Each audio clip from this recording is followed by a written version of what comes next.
വേണ്ടി വന്നാൽ ഇബ്ലീസും മടവൂരിൻ കൊടിയത് ചൂടും മോനെ, വേണമെങ്കിൽ അവനെ പഴയതുപോലെയാക്കും മടവൂർ. ഉന്നതരാം കേമമലായിക്കത്തിൻ ഗുരുവാക്കും. കേൾക്കുമ്പോ അസ്വസ്ഥതയുണ്ടോ? തോന്നുന്നുണ്ട് കുഞ്ഞാമതേ?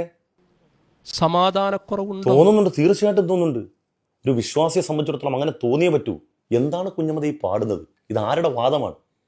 ഇബ്ലീസിനെ അവരെ നന്നാക്കി മലക്കരുടെ ഉസ്താദാക്കുമെന്നാണ് പറഞ്ഞത്. സത്യത്തിൽ വർത്തമാന കാലഘട്ടത്തിൽ ഇബ്ലീസിനെ നന്നാക്കുന്നതിനേക്കാൾ മുമ്പ് നന്നാക്കേണ്ടത് ഇബ്ലീസിൻ്റെ ഈ 3 ശിഷ്യന്മാരെയാണ്. ഇവന്മാരെ നന്നാക്കിൽ ഇന്നത്തെ വർത്തമാനകാല സമൂഹത്തിൽ നടത്തുന്ന പ്രബോധനം അതിന് ഇജാബത്ത് കിട്ടുമെന്നുള്ളതാണ്.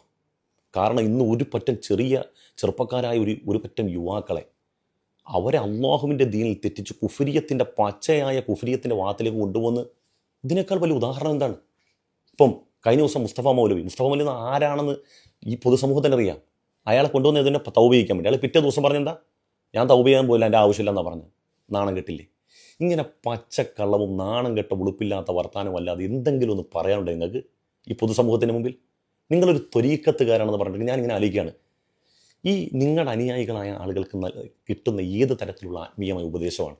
ഞാൻ ചോദിക്കുന്നത്, ഏത് തരത്തിലുള്ള ആത്മീയമായ ഉപദേശവും ആ ഉപദേശം സിദ്ധിച്ചവരിൽ നിന്നുള്ള പ്രതിഫലനം എന്താണ്?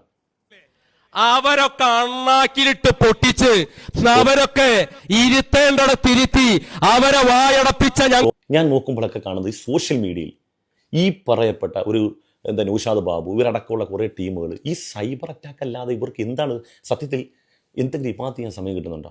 ഈ സൈബർ അറ്റാക്ക്, അതായത് പേരോട് ഉസ്താൻ്റെ ഫോട്ടോ മോർഫ് ചെയ്യുക, അതുപോലെ തന്നെ പൊന്മുള ഉസ്താൻ്റെ ഫോട്ടോ മോർഫ് ചെയ്യുക, AP ഉസ്താൻ്റെ ഫോട്ടോ മോർഫ് ചെയ്യുക, ഇവരെയൊക്കെ വെച്ചുകൊണ്ട് പലതരത്തിലുള്ള ആക്ഷേപ പോസ്റ്ററുകൾ അടിക്കുക. എനിക്ക് മനസ്സിലാകുന്നില്ല, നിങ്ങൾ ഏത് മതക്കാരാണ്? നിങ്ങളുടെ മതവേദ? നിങ്ങൾ സത്യം പറഞ്ഞാൽ നിങ്ങളുടെ സിദ്ധാന്തവേദാന്ന് പച്ചക്കങ്ങ് പറഞ്ഞാൽ കുഴപ്പമില്ല. നിങ്ങൾ ഏത് സ്വാമിയുടെ അനുയായികളാണ്?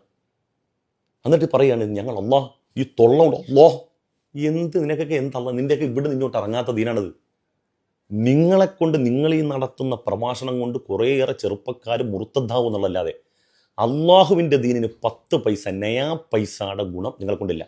ഏതെങ്കിലും ഒരു മനുഷ്യൻ നിങ്ങളോട് നിങ്ങളുടെ ഈ വർത്തമാനം കേട്ടിട്ട് അൽഹംദുലില്ലാ എനിക്ക് പരിശുദ്ധമായ ദീൻ മനസ്സിലാക്കാനും പഠിക്കാനും പറ്റിയെന്ന് പറഞ്ഞ ഒരു ഉദാഹരണം കാണിക്കാൻ കഴിയും?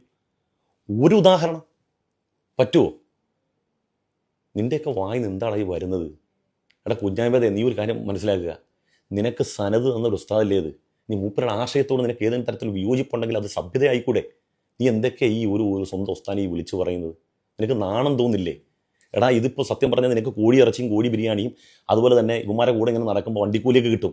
കുറച്ച് കഴിയുമ്പോൾ കാലാന്തരത്തിൽ നിൻ്റെ ആരോഗ്യവും നിൻ്റെ ഈ തൊണ്ടയൊക്കെ ക്ഷയിച്ചു കഴിഞ്ഞാൽ എടാ ഇവരൊക്കെ നിന്നെ മൂലക്കാക്കും. നിനക്ക് നഷ്ടം, നിൻ്റെ ഈ പോയ കാലം മുഴുവൻ നഷ്ടമായിരിക്കും.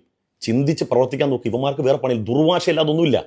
അതിൻ്റെ ഏറ്റവും വലിയ ഉദാഹരണം എന്ന് പറഞ്ഞാലേ, ഇന്നിപ്പം സുന്നികൾക്കെതിരെ ഏത് ഫാസിസ്റ്റ് ശക്തിയാണെങ്കിലും ഈ സുന്നി ആശയക്കാരെ തോൽപ്പിക്കാൻ വേണ്ടി അവരോടൊപ്പം നിൽക്കും. ഉറപ്പാണ്, 100%. നീ നോക്കിക്കോ, നീ എഴുതി വെച്ചോ. ഇന്ത്യയിലെ മുസ്ലിമീങ്ങളെ ഒന്നടങ്കം ഇല്ലായ്മ ചെയ്യാൻ വേണ്ടി ഇറങ്ങിത്തിരിച്ച ഏതെല്ലാം ഹൈവാന്മാരുണ്ടോ ആ ഹൈവാന്മാരെല്ലാം ഈ സുന്നി പണ്ഡിതന്മാർക്കെതിരാണെങ്കിൽ അവരെ കൂട്ടുപിടിച്ചിട്ടും ആ പണ്ഡിതന്മാരെ എഴുത്താൻ വേണ്ടി ഈ നിൻ്റെ മുമ്പിൽ നിൽക്കുന്ന ഈ നൗഷാദ് എന്ന് പറഞ്ഞ കാട്ടുവളപ്പിൽ നൗഷാദും അവൻ്റെ തല തൊട്ടപ്പനും ഒക്കെ നിൽക്കും. നിനക്ക് മനസാക്ഷിയുടെ പക്ഷത്തിൽ നിന്ന് ചിന്തിക്കാൻ പറ്റുമോ? അതിൻ്റെ പ്രാരംഭം കണ്ടു തുടങ്ങിയിട്ടുണ്ട്. ഇവന്മാർക്ക് താഴ്ന്നുത്തല്ലാതെ ഒന്നുമില്ല കുഞ്ഞാമത്. നിനക്കറിയാൻ പറ്റുന്നുണ്ടാ? കുറച്ച് കാലം കഴിയുമ്പോൾ നിന്നെയൊക്കെ വലിച്ച് തോട്ടിലെറിയും. നീ ചിന്തിക്കുന്ന സമയത്ത് ഇവന്മാർ നിന്നെ വലിച്ച് തോട്ടിലെറിയും. നീ ഒരു വിശ്വാസം, ഒരു മതപണ്ഡിതനല്ലോ, സഖാഫിയല്ലേ? ഇവന്മാർ ഈ പറയുന്ന എന്താണ് ഇപ്പോൾ ഈ പാടിയത്? ഇബ്ലീസിനെ വരെ നന്നാക്കി പഴയപടിയാക്കും. നിനക്ക് അഭിപ്രായം ഉണ്ടാ? ഈ പാടിയ നിനക്ക് അഭിപ്രായം ഉണ്ടാ? അങ്ങനെയാണെങ്കിൽ എന്ത് ദീനാണ് ഇത്? മനസ്സിലാകുന്നില്ല. എനിക്ക് മനസ്സിലാകുന്നില്ല. നിങ്ങൾ പറഞ്ഞ കുഞ്ഞാമ തന്നെ പറഞ്ഞ കുഞ്ഞാമ തന്നെ കിതാബ് എടുത്ത് ഉദ്ധരിച്ചുകൊണ്ടെന്ന് പറഞ്ഞു. എനിക്ക് മനസ്സിലാകുന്നില്ല. എൻ്റെ അറിവ് ഓർമ്മ നീ അത് പറയും. എൻ്റെ കുഞ്ഞാമതെ കാലവും ഭാവിയും ആരോഗ്യമൊക്കെ പോകുന്നുണ്ട്. അവസാനം ഒന്നും അല്ലാതായി പോവും. നിന്നെക്കൊണ്ട് നിൻ്റെയൊക്കെ ഈ വർത്തമാനം കൊണ്ട് എത്ര മനുഷ്യരാണെന്നറിയാം. അള്ളാഹു പരിശുദ്ധമായി സുന്നത്തയമായത്ത് അടക്കം വിട്ടുപോകുന്നത്. സുന്നത്തയമായത്തിനോട് തന്നെ വെറുപ്പായിപ്പോയി ആളുകൾക്ക് നിൻ്റെയൊക്കെ ഈ തൊള്ള കാരണം. എടാ നിനക്ക് നല്ല സംസാരിക്കാൻ കഴിവുള്ളവനല്ലേ? നിനക്ക് നല്ല കാര്യത്തിൽ ഉപയോഗിച്ചൂടെ ഇത്? നീ കുറേ നാൾ നല്ല പ്രസംഗിച്ചാണെന്ന ആളല്ലേ? നീ ഈ പറയപ്പെട്ട AP ഉസ്താനെയോ അല്ല അവരാരും പുകഴ്ത്തണ്ട. നിനക്കറിയുന്ന ഹക്കായ നിനക്ക് പറഞ്ഞുകൂടെ? നീ എന്താണ് ഈ വിളിച്ച് പറയുന്നത്? നിനക്ക് വല്ല ബോധമുണ്ടാ? നീ വെല്ലുവിളി ആക്രോശം, നിന്നെ ഇവന് ഗുണ്ടയാട്ടാ കാണുന്നത്. കുഞ്ഞാമേത ഇത് നിന്നെ കുരുവട്ടൂരികൾ അവരുടെ ഗുണ്ടയാക്കി വെച്ചിരിക്കുക. നീ ഇപ്പൊ പറയുന്നതൊക്കെ ഗുണ്ടായുസമാണ്. ഈ ഗുണ്ടായുസം നിർത്തിയിട്ട് നിനക്ക് ഹക്കായ ദീൻ, നീ ഒറ്റക്കാണെങ്കിൽ നീ പ്രവർത്തിക്കുക. അതുകൊണ്ട് ആർക്കെങ്കിലും ഹിദായത്ത് കിട്ടട്ടെ.